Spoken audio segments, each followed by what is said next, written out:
계시고 앞뒤 좌우에 계신 분들 7분 이상 서로 한번 축복하겠습니다. 주님의 이름으로 환영하고 축복합니다. 주의 이름으로 환영하고 축복합니다. 반갑습니다. 너무 잘 오셨습니다.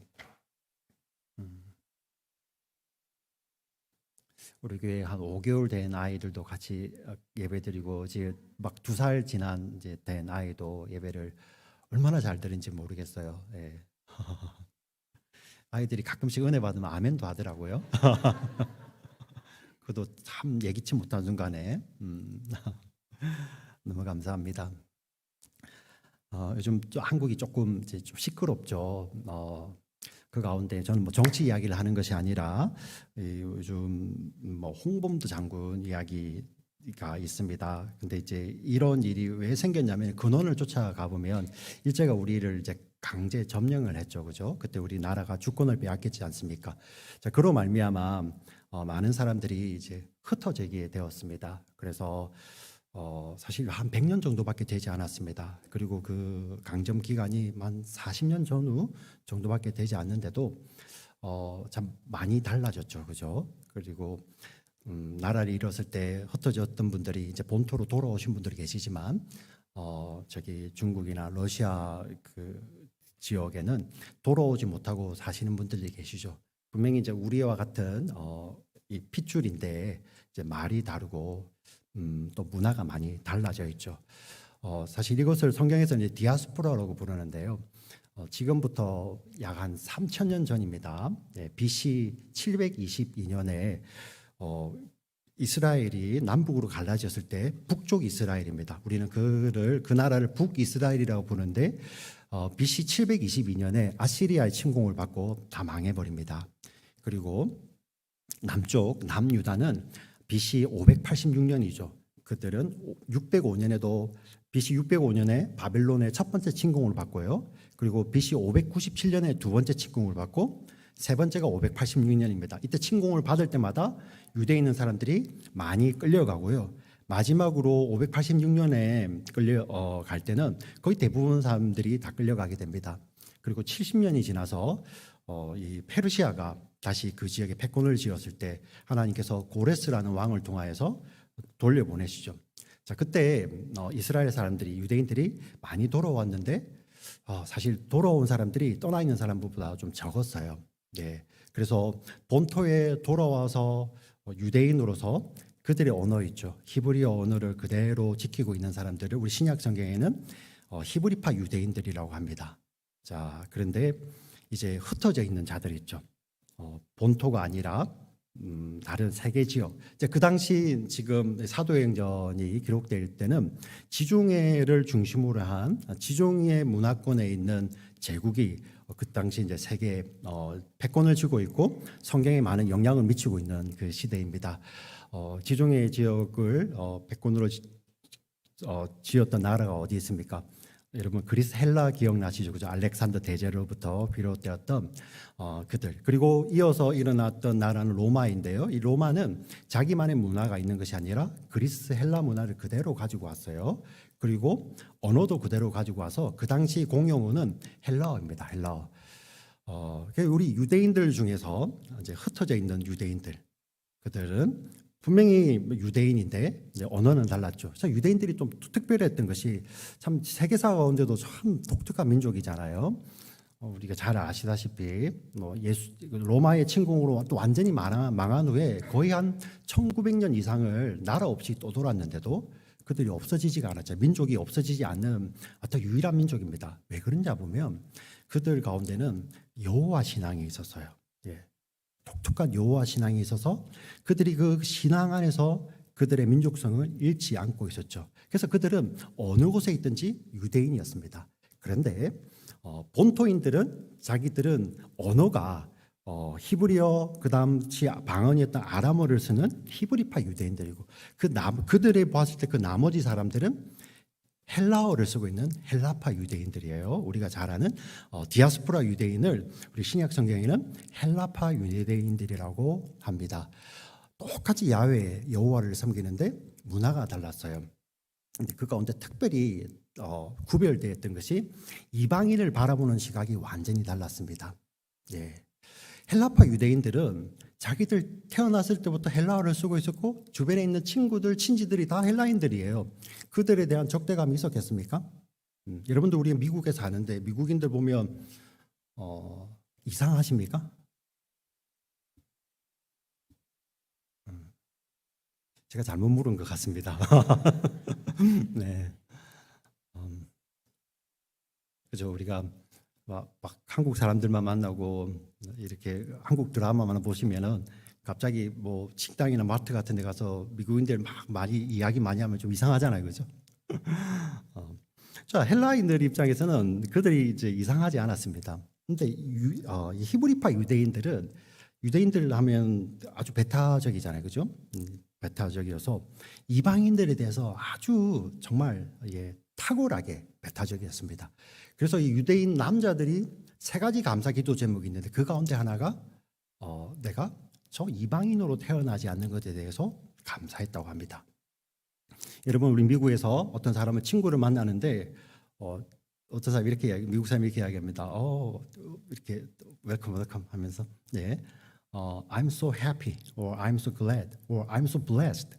I'm so thankful because I'm not a Korean. 내가 한국 사람이 아니라서 너무 감사해. 이런 이야기를 한다면 그 사람하고 친구가 되겠습니까? 네. 아주 배타적일 수밖에 없죠. 히브리파 유대인들이 그랬던 거예요. 자, 그러다 보니까 히브리파 유대인들이 바라봤을 때는 헬라파 유대인들은 유대인이긴 하지만 좀 이상한 거죠. 그 사이에 아주 이 사도행전이 기록될 때 그 시대상에서는 합쳐질 수 있는 깊은 골이 있었어요. 서로 오고 갈 수 없는 깊은 골이 있는데 근데 우리가 사도행전을 보게 되면 이 장에 성령이 임하시며 처음 교회가 형성이 될 때 어떤 일이 벌어집니까? 예루살렘에 원래 살고 있던 그런 히브리인들뿐만 아니라 그 헬라 지역에 흩어져 있던 15개 나라에서 온 사람들이 예수님을 믿었잖아요. 너무나도 놀라웠죠. 이 성령이 하신 일이잖아요. 왜 그렇습니까? 그들이 직접 예수님을 십자가에 못 박은 적이 없어요. 그런데도 성령이 임하셔서 너희의 죄가 예수를 십자가에 달아 죽었다. 그 이야기를 할 때 그들이 우리가 어찌할꼬 하고 회개를 하기 시작합니다. 성령 안에서요. 그리고 그들이 믿음을 얻어 구원받고 침례를 받고 그들이 예루살렘 교인이 되죠. 그들이 3,000명입니다. 사도행전 2장에 나옵니다. 4장에는 또 어떤 일이 벌어집니까? 그 당시에 종교 지도자들, 대제사장의 무리들, 사두개인들입니다. 대제사장을 따르는 제사장 무리들이 정말 핍박을 했어요. 왜 그렇습니까? 자기들의 이권이 지금 걸려 있는 문제거든요. 이 사두개인들, 대제사장, 이 제사장 무리들은 이 헬라파 유대인들이 절기 지키러 와서 예루살렘 교회, 예루살렘 성전에 그 헌금하는 그 엄청난 돈이거든요. 유대인들이 얼마나 부자였습니까? 그것을 지키기 위해서 그것으로 자기들이 살고 있는데 갑자기 막 교회가 일어나니까 자기들의 이제 돈주머니를 건드리는 거예요. 그러니 막 이렇게 더 미워지겠죠. 그렇게 핍박하는데 4장에 보니까 주께서 그들에게 믿는 자를 더하시니 남자만 몇 명? 5,000명. 남자만이요. 지금 이 자리에 보시면 부부가 오시는 분들 계시잖아요. 만약에 부인이 있다면, 자녀들이 있다면 적어도 10,000명 이상이겠죠. 예루살렘 교회는 이제 적어도 10,000명 이상이 모이는 그런 엄청난 교회가 되었습니다. 근데 그 교회가 그 안에 어떻게 보면 유대인들 태생적으로 이질적인 그 집단이 같이 있는 거예요. 근데 우리가 사도행전 2장, 3장, 4장, 5장을 읽어보면 그들이 얼마나 아름답습니까? 주의 이름을 높이고 찬양하며 예수를 증거하며 그들 가운데 가난한 자, 부자들이 있었겠죠. 그죠? 심지어 어떤 사람들은 이 당시에 뭐 한 90%, 95%가 그날의 끼니를 걱정해야 될 사람들이 대부분인 그곳에서 가난한 자들이 없었대요. 가진 자들이 다 나누어서 같이 먹는 겁니다. 그런 아름다운 공동체죠. 그래서 우리 성경이 봤을 때 하나님께서 신명기에 보면 약속하셨어요. 너희가 그 땅에 들어가면 가난한 자가 없으리라는 약속의 말씀이 성취되는 어떻게 보면 이 땅에서 천국을 가장 닮은 완벽한 교회 공동체가 탄생을 했습니다. 그게 우리 5장까지의 내용입니다. 근데 오늘 본문에 보니 이 가운데 약간 한 사건이 있죠. 이슈가 있습니다. 어, 헬라파 과부들, 이 정말 과부들 같은 경우는 그 당시에 사실 누군가 도와주지 않으면 이렇게 스스로 살기 힘든 사람들이 많았어요. 근데 히브리파 과부들은 괜찮은데 헬라파 과부들이 자꾸 구제에 빠지는 거예요. 그 이유를 한번 생각해 봤습니다. 사도들이 일부러 차별했을까요? 우리 지금까지 내용을 봤잖아요. 그럴 리가 없잖아요. 자, 그런데 만 명을 동시에 수용할 수 있는 어마어마하게 큰 체육관에 큰 식당을 갖춰놓고 10,000명분을 식사를 준비해서 우리 다 같이 먹읍시다 하면은 거기엔 차별이 없겠죠. 근데 이 시대는 그런 시대가 아니잖아요. 가정교회입니다. 예. 그래서 또 어떤 이렇게 헌금이 탁탁탁 계획한 대로 일괄적으로 탁 들어와서 그것을 나누는 것이 아니라 이번에 들어오면은 어디가 힘들다면 거기에 보내고 이번에 들어오면 또 저기 보내고 이런 모습이잖아요. 그래서 어떻게 보면 행정적으로 아주 갖춰지지 않는 그러한 교회입니다. 10,000명 이상이 모이는데 우리 앞에 보면 헌금을 사람들이 누구의 발 앞에? 사도들의 발 앞에 가져다 주죠. 사도들이 그 일을 하고 있는 거예요. 행정적으로 사도들은 정말 똑같이 그 마음은 진정성을 가지고 그들을 대하고 있는데 오늘날 보니 헬라파 우리 과부들이 구제에 빠지고 있는 거죠. 그들 것이 헬라파 유대인들 과부들은 터전이 거기가 아닙니다. 거기는 친구도 원래 없었잖아요, 그죠? 히브리파 유대인들 같은 경우는 친구도 있고 친척도 있고. 그래서 뭐가 모자라면은 누구 대신 와서 말해줄 사람도 있잖아요.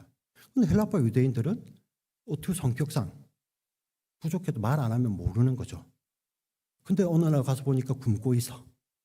그러니 이 헬라파 유대인들이 화가 난 거죠. 예, 원망을 합니다. 근데 제가 말씀드렸는데 앞에 좀 정확하게 설명을 드렸잖아요. 그런 그들 가운데 이 유대인들 사이에 있는 그런 쓴뿌리가 있는데 그걸 탁탁 건드리고 오는 거잖아요. 아무것도 아닌 일 같지만 사실 이게 큰 일이 될 수 있는 거죠. 사실 우리가 공동체 생활을 해보면 정말 별일 아닌데 그 별일 아닌 것이 마귀가 그것을 가지고 딱 건드리면 별일이 되어버려요.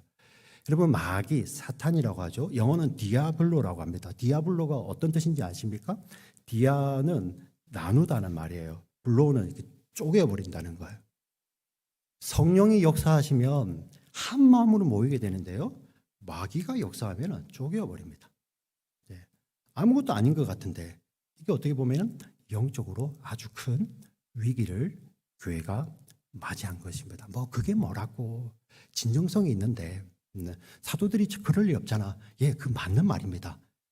예, 그들의 마음도 진정성이 있었는데 현상이 그렇지 않은 현상이 딱 벌어진 거예요. 자, 그때 사도들이 어떻게 이 일을 처리하는지 사도행전은 자세하게 기록하고 있습니다. 우리가 보니까 이 재정적으로 어떻게 바깥에서 이 회계 전문가 세리들을 고용해서 한번 잘해볼까 이러지 않고요. 사도들이 어떻게 이야기하는지 오늘 본문에 나와 있습니다. 2절, 3절, 4절을 같이 한번 읽어보겠습니다. 6장 2절, 3절, 4절 같이 읽습니다. 나올까요? 예, 이쪽에 나왔습니다. 네, 같이 읽겠습니다. 시작. 12사도가 모든 제자를 불러 이르되 우리가 하나님의 말씀을 제쳐놓고 접대를 일삼는 것이 마땅하지 아니하니 형제들아 너희 가운데서 성령과 지혜가 충만하여 칭찬받는 사람 7을 택하라. 우리가 이 일을 그들에게 맡기고 우리는 오로지 기도하는 일과 믿음 사역에 힘쓰리라 하니라. 아멘. 여기에 사역이 여러 가지가 등장하는데 접대라는 것은 테이블을 섬긴다는 말이에요. 식사를 섬긴다는 사도들이 이렇게 앞치마를 메고 식사를 섬겼다는 그런 의미도 조금 있을 수 있겠지만 전체적으로 그 모든 것을 관장하는 재정 사역을 했겠죠. 자, 그런 사역도 있는데 그것이 아니라 우리는 본질을 붙들겠다, 말씀과 기도를 붙들겠다라고 이야기를 합니다. 이 말씀을 잘 이해하셔야 됩니다. 교회에 여러 가지 사역들이 있는데 그 중에서 하나가 제일 우선적이고 탁월하다 이러한 말씀만을 하는 것이 아니에요. 여기에서 나오는 이 본질은 모든 것의 근본이 되는 거예요. 네. 이 말씀과 기도는 모든 사역의 근본이 되는 것입니다. 모든 사역이 말씀과 기도 안에 서 있는 거예요. 사도들의 가르침을 우리 신약 성경에는 교회의 터라고 이야기를 합니다. 교회의 터. 사도들이 붙들고 있는 이 말씀과 기도가 우리 교회 안에 여러 가지 사역들이 있을 수 있죠. 우리 양육하고 교육하는 사역이 있을 수 있습니다. 또 교제하고 친교하는 사역이 있을 수 있죠. 그리고 구제하는 사역이 있습니다. 그리고 헌신하고 봉사하는 여러 가지 사역들이 있는데 그 사역들의 모든 기초가, 그 모든 사역들의 기초가 되는 것이 바로 말씀과 기도예요. 심지어 예배도 마찬가지입니다. 여러분, 이 예배 가운데 하나님의 말씀, 이 말씀이 무엇입니까? 생명의 말씀, 은혜의 말씀, 하나님을 나타내시고 예수 그리스도의 생명을 담아놓는 그 생명의 말씀이 없다면, 여러분 이 자리에 만약에 열정만 가지고 그 진리의 말씀이 없으면 이것이 하나님을 향한 예배가 될 수 있습니까? 여러분 우상들도요, 얼마나 거기에 정성을 들입니까? 예, 물론 정성이 정말 필요합니다. 근데 정성이 필요 없다는 말이 아니라 그 정성이 바른 이 말씀에 기초가 되어 있지 않으면 참된 예배가 될 수 없는 것이죠. 사도들이 그 이야기를 합니다. 모든 것의 기본인 말씀의 기도에 우리가 집중하겠다. 우리는 사도들은 이 말씀을 통하여 성도들을 섬기고 기도를 통하여 성도 한 사람 한 사람 섬기는 그 사역에 집중을 하고, 그 나머지 모든 사역들은 이 사도들이 지금 우리 성도님들께 사역을 나누는 거예요. 짐을 같이 지는 거죠. 예. 자, 그러면서 어떤 사람을 택하라고 이야기를 합니까? 성령과 지혜가 충만한 사람들을 택하라 이야기를 합니다. 성령 충만한 사람, 지혜 충만한 사람. 성령 충만한 사람들은 어떤 사람들입니까? 성령 충만한 사람 지나가면 막 이렇게 이 신령한 기운이 느껴집니까? 아니 머리 뒤에 헤일로가 이렇게 그려지면서 야, 저 사람 정말 충만하네. 혹시 보이시는 분 계시면 저한테 말씀해 주세요. 안과를 가야 됩니다. 안과를. 예. 그렇게 보이지 않습니다. 근데 어떻게 보이냐면요, 성령 충만한 사람들은 말씀 중심으로 살아요. 그리고 그 말씀이 열매 맺어 나옵니다. 느낄 수 있어요. 말씀이 어떻습니까? 하나님을 사랑하고 이웃을 사랑하잖아요. 하나님만 사랑하고 이웃은 사랑하지 않는 것이 아닙니다. 이웃만 사랑하고 하나님을 사랑하지 않는 것이 아닙니다. 하나님 사랑 안에서 이웃 사랑이 함께 열매 맺어 나오는 것이죠. 저 사람을 보면 정말 하나님 살아계시구나. 저 사람 정말 하나님을 사랑하구나. 저의 삶의 이웃 사랑의 근거는 무엇인가? 그 하나님의 사랑이라는 것이죠. 그 자들이 바로 성령 충만한 자들입니다. 성령 충만한 자를 뽑으라. 또 어떤 자들요? 지혜, 성령 충만하며 동시에 지혜 있는 자들. 우리는 지혜와 지식을 헷갈려 하기도 합니다. 지혜와 스킬, 기술을 헷갈려 하기도 합니다. 여러분, 어떤 일을 잘하는 것도 지혜가 될 수 있겠죠. 또 어떤 것을 잘 분별하는 것도 지혜가 될 수 있습니다. 근데 지식이 뛰어나고 어떤 일머리가 좋은 사람들도 잘 분별합니다. 근데 그 사람들을 다 지혜 있다고 이야기하지는 않습니다. 어떤 차이가 있습니까? 네. 어떤 사람들은 잘 분별해요. 이거는 틀리고 이거는 맞고 잘 분별합니다. 또 어떤 것은 이것은 좀 우리가 잘못 가고 있어 하는데 그 분별을 통하여서 공동체에 덕이 되지가 않아요. 어려움이 찾아옵니다. 왜 그렇습니까? 분별을 해냈는데 그리고 그 일 이후에 아무 일도 없는 거죠. 어떤 일만 남아 있습니까? 그걸 분별해낸 자기만 드러나게 되고 공동체는 침체합니다. 주변의 사람들은 침체되게 됩니다. 왜? 계속 그 아는 것을 통해서 나를 드러내니까요. 하나님은 온데간데 없습니다. 이름은 하나님을 이렇게 이야기를 하지만 온데간데 없죠. 우리는 이것을 지혜가 충만하다고 이야기하지 않습니다. 성경은요, 지혜 충만한 자들은 무엇입니까? 보이게 되면 그 일을 통하여서 공동체가 하나님 앞에 나아갈 수 있도록 하나님의 뜻을 같이 강구하며 그 뜻이 이루어질 수 있도록 돕는 사역을 하게 됩니다. 이렇게 심하게 이렇게 보이는 일을 한다는 의미가 아닙니다. 기도부터 시작하게 되죠. 그리고 지혜 있는 사람들은 공동체를 세워줍니다. 다른 사람을 세워줍니다. 때로는 자기가 그 자리에서 이름 없이 빚도 없이 희생하게 됩니다. 사람들은 알아주지 못할지도 모릅니다.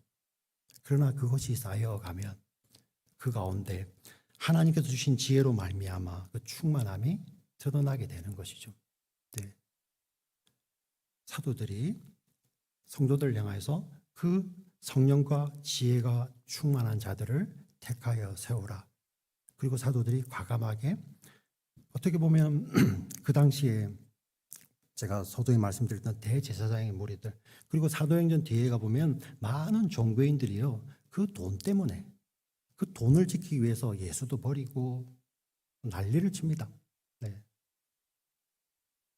그런데 이 사도행전 교회 우리 예루살렘 교회는 그렇지가 않죠. 과감하게 이양을 하고 오직 말씀과 기도 사이에게 전무하게 됩니다.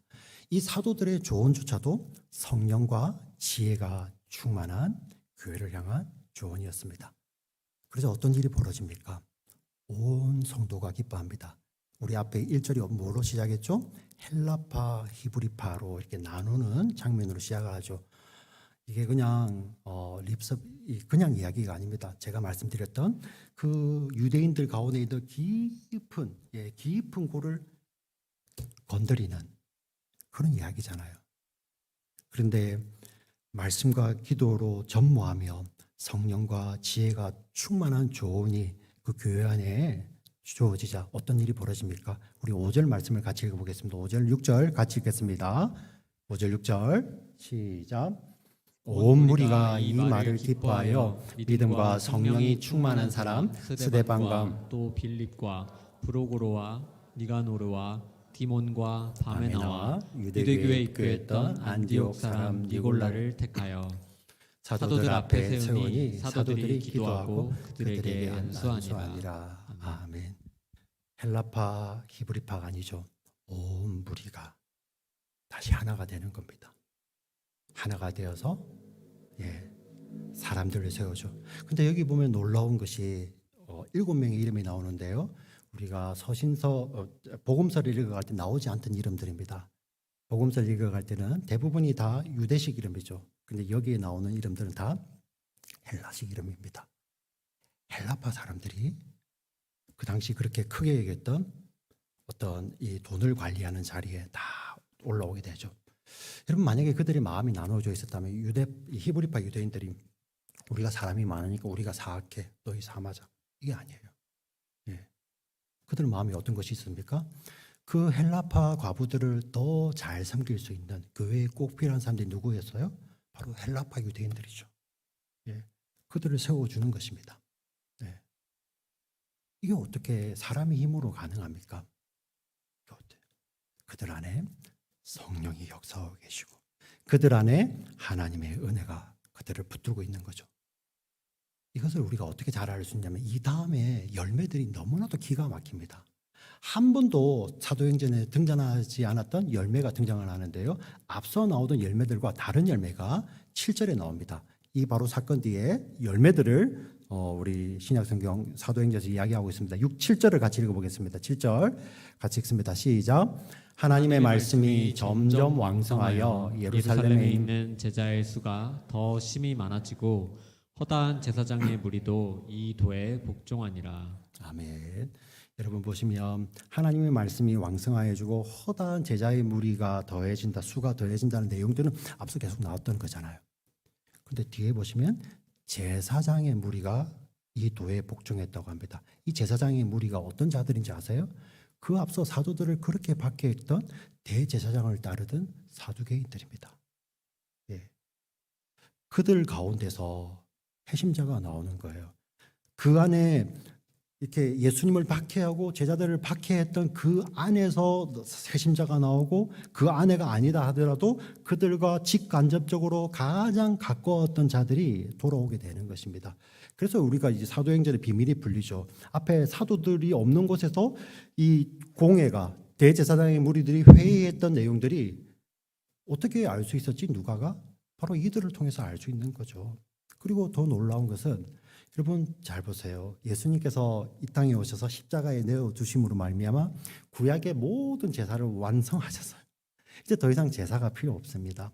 네, 영단분으로 드렸다고 합니다. 우리의 모든 죄를 위해서 단번에 제사를 드렸기 때문에 더 이상 짐승 제사가 필요 없어요. 제사장들은 어떤 자들입니까? 그 제사를 지냄으로 그들의 생계를 유지하고 그들의 생업이었습니다. 주님 만나는 그날까지 그들의 생업이었습니다. 근데 그들이 교회 안에 돌아온다는 것은 모든 것을 항복하고 주님 앞에 돌아오는 거죠. 여러분, 사도행전 17장에 가면 에베소에 복음이 전달되자 그 우상을, 아데미 선전을 통해서 우상을 만드는 자들이, 예수 믿는 사람들이 많아지니까 우상 장사가 안 되는 거예요. 그러자 막 소요가 일어나서 크리스찬들을 박해하고 바울을 막 죽이려고 합니다. 돈이 걸리니까요, 난리가 났어요.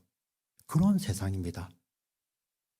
그런데 이 제사장의, 이 허다한 제사장의 무리들이 이 복음에 돌아오게 되는 것입니다. 무엇을 보고요? 그 예루살렘 교회를 통하여서 그들이 그 나뉘었던 헬라파, 히브리파 그 유대인들이 복음 안에서 하나가 되는 그 모습을 보며 그들이 돌아오게 되는 것입니다. 하나님 이렇게 일을 하시더라고요. 놀랍지 않습니까? 네. 우리를 통해서도 마찬가지입니다. 우리 여러분의 개인의 삶, 목장, 교회 공동체, 가정 가운데서 누구나 위기를 만납니다. 그렇지 않습니까? 그러나 그때 믿음의 사람들, 성령의 사람들, 성령과 지혜가 충만한 자들, 말씀과 기도를 붙드는 자들은 그 위기 가운데서 본질을 붙들게 되죠. 말씀과 기도를 붙듭니다. 예. 하나님 앞에 우선순위를 정해드리고 그 길을 붙들고 갈 때 하나님께서 그 길을 해결해 나가십니다. 그런데 그 해결해 나가시는 그것을 통하여서 하나님은 그리고 아무 일 없었다가 아니라 하나님이 살아계심을, 예. 복음이 이렇게 놀라운 거예요. 그 나눌 수 없던 그 갈라진 골이 복음 안에서 하나 되는 그 모습을 통하여서 세상이 그 가운데서 이 제사장 무리가 어떤 자들입니까? 가장 예수님께 반대하고 박해했던 그 자들이 그들의 생업을 버리고 예수님 앞에 항복하고 나오는 거죠. 오늘 우리 찬양 가운데 나는 예수로 예수로 예수로 충만하네, 나는 예수로 예수로 예수로 만족하네, 이러한 고백이 있는 것이 바로 오늘 사도행전 6장 1절부터 7절의 말씀입니다. 사랑하는 우리 교회 공동체도 이 말씀을 그대로 드립니다. 하나님께서 이 말씀을 통하여서 우리 공동체, 우리 사랑하는 지체들 삶 가운데서 역사하실 때 하나님 여러분들 가운데서도 우리 가운데서도 충만히 임하시고 우리 가운데 충만히 임하신 그 하나님의 영광이 이 교회를 바라보는 주변의 사람들에게 하나님 택하신 자들을 돌아오게 하는 초청장으로 쓰임 받으시는 귀하고 복된 축복의 통로 여러분 모두 우리 모두가 되시기를 주의 이름으로 축원드립니다. 아멘. 살아계신 하나님 아버지 참으로 감사합니다. 하나님 이 말씀을 통하여 우리에게 깨닫게 하여 주시고 먹여 주셔서 감사합니다. 위기를 만날 때 하나님 정말 세상의 관점으로 묵상하는 것이 아니라 하나님의 관점으로 하나님 이 위기를 이렇게 이겨나갈 수 있도록 정말 우리가 말씀과 기도로 무장되어 있는 우리가 되게 하여 주시옵소서. 우리 교회 공동체가 되게 하여 주시고 우리 목장이 되게 하여 주시고 우리 가정이 되게 하여 주시고 우리 개인이 되게 하여 주시옵소서. 하나님 삶의 자리로 돌아갔을 때 또 그곳에도 삶의 어려움과 위기들이 있습니다. 그때 정말 본질 말씀과 기도를 붙들므로 하나님께 더 가까이 하는 우리 성도님들 한 분 한 분 되게 하여 주시고 하나님 이들 가운데 정말 성령 충만하게 지혜 충만하게 역사하셔서 하나님 어려움들을 헤쳐나가시는 우리 성도님 한 분 한 분 다 되시도록 주님 축복하여 주시옵소서. 살아계신 우리 구주 예수님의 이름으로 기도드립니다. 아멘.